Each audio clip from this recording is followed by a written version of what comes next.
beat Motherwell in the League Cup midweek. Would it be another win against St Johnstone? Commentary comes from Paul Mitchell. Well, it's same again for Hearts after the League Cup quarter-final win against Motherwell. Slamal, Suter and Haring continue to be ever-present this season. The loss to Celtic meant no semi-final place for Saints. A trio of changes: Chris Kane, David McMillan and Matthew Kennedy in, Craig, Watt and Wotherspoon all on the bench. Smith forward, Alston, robbed by Smith, sets himself up, the left foot shot, Clark down well. Well, Shotnessy got it. Good work from Smith, getting the early shot away. Kennedy wants it back, gets it from Tanser. Kennedy into that's deflected off a Suter. Zamal has to dive across to make the stop. Alert goalkeeping, just took a nudge off the defender. Smith on to Morrison. It's been productive down the right flank for Hearts. Back on to Smith. That's a good ball in, and Foster has to pop it up and over the crossbar. A wry smile from Stephen Naismith. Well, that's good defending to make sure Naismith didn't get a touch. Suter is up. Lee on the corner. Hits off June. Haring is there! And into the top corner it goes. I think it was Chris Kane on the line who couldn't keep it out. Clever looping header, and it was Kane. Couldn't get on the end of it. And Peter Haring scores for the 5th time this season. Once more, Haring. Morrison, he's having some game. Colin Morrison. Forward onto Ollie Lee, got away from Shaughnessy. That's a good save from Zander Clark. Hearts continuing to press, even to extend the lead. That's nodded away by Kerr. That might break for Mitchell. That's a really good hit. And the goalkeeper Zander Clark had to move his feet very quickly indeed to make the save. Morrison again onto Lee. Inside to McLeish, shout for handball, didn't look like it. Morrison gets free, goes to the top corner. Well, his performance, you could argue, deserves a goal, causing so many problems, and close again. Tanser, it's a decent ball in, but no takers. He goes across to take, up against Mitchell. Pushed away, that's Callahan. Back on to right, drags the ball out from underneath his foot and just gets the shot wide. Well, Drew Wright, really good persistent play and almost needed the equaliser. Mitchell on to Naismith, turns, gets the shot away. Clark down, McLean.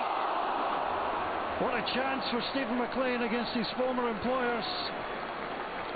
It's a good stop from the goalkeeper, pushed it to the side.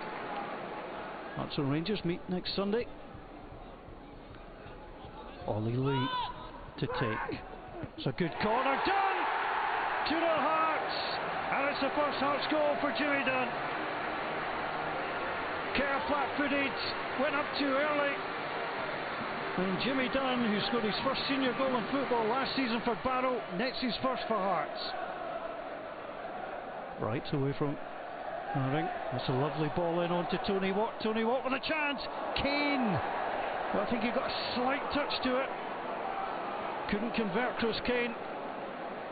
Tony Watt not long on, already making an impact. Smith. Playing on to Morrison. Back on to Smith on the overlap. Naismith waits. That was a chance for goal number 10 this season already for Stephen Naismith. But he'll remain on 9, having sent it over. He's not given up yet. Tommy Wright. Here's Ross Callahan. First signing by Craig Levine. Craig Levine took charge at Hearts once more. And the St Johnstone player. All the way through for Watt. Although Lee might present it back to him. Kane takes it wide. Mitchell goes across. Kane off to Foster. That's Watt. That's Callahan. That's a good little finish. Well, there's no celebration from the former Hearts man. as he brings his new club back into the match. That's his first St Johnstone goal. 13 minutes to play, 2-1 Hearts.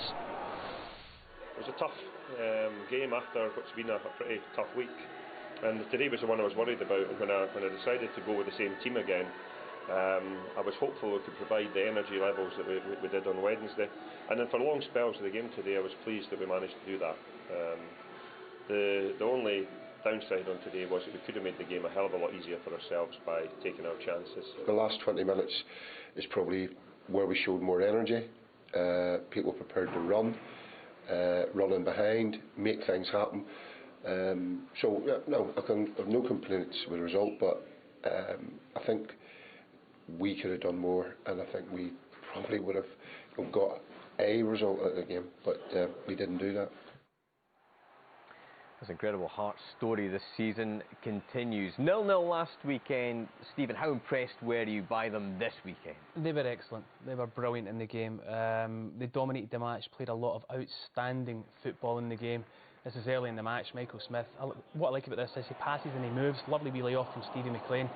And this kind of set the tone. The amount of chances that they created, and a lot of it was in wide areas. I know Michael did a piece last week about Hearts not using the width well enough. Well, they certainly did that yesterday, and this man I thought had an excellent game. Callum Morrison, really impressed with him. Turn the full back inside out and creating opportunities, and look at the numbers they've got in the box, and I think that's a big thing for Hearts this season. 22 shots they had yesterday, 10 in target. They're an entertaining team to watch, and that's because they promote so many men into the final third. Mitchell on the opposite side here, you see him driving in the park, but look at the width they're using again. Callum Morrison on the far side, lovely one-touch football, and unlucky to see that come off the woodwork again. I've highlighted Callum Morrison here, trying to get into those wide areas. They stretched St Johnstone, and St Johnstone didn't deal with it. And when you look again, the amount of numbers trying to get into the box, it's no surprise that they're scoring goals and being creative. This, I don't know if anyone saw it, but they scored a wonderful goal during the week in the League Cup against Motherwell, and this was very similar. You know, the running off the ball, the constant attacking with pace, and that's something that obviously I didn't see a lot of last season. No. This season is a dramatic change. The number of bodies in the box that Tom was talking about, the pace that they attack with, and then yesterday, that width that they got on the side, because I think against Livingston, that was the one thing that was lacking, whereas yesterday, quite clearly they had that in abundance. And I think they've got a real good balance to the side. The signings that he's made are excellent. In the middle of the park, Ollie Lee and Herring are a great combination. Or Haring. Well, Herring or Haring, whatever you like. I'll go for Herring. Is it Haring? I think so, yeah. Anyway, the main point is that... The main point is that they've recruited well, and the combinations they've got around the pitch are working very well. And another main point is that they've got a huge month of fixtures coming up. As we can see here now, the question is, I suppose, Michael, will Hearts still be top of the table after all this, and will they be in the League Cup final after Super Sunday? Well, look, we don't know, but the thing is, they cannot be going into this run of fixtures in any better form, and they'll be full of confidence. You know, going to Ibrox next week, they'll be believing that they can get something from that. And then importantly, you know, you've got Aberdeen and Hibs in the league at home, where, you know, Hearts, whenever they're successful, historically that home form is really the crux of it. Quick word about St Johnstone, Tomo. A lazy performance at times, said Tommy Wright. Was it fatigue from the midweek match against Celtic, perhaps? Hearts played midweek as well, so you can't really look into that, and they picked the same side. 1 point from 9 for Tommy Wright's team, and it doesn't get any easier because they get Celtic up next.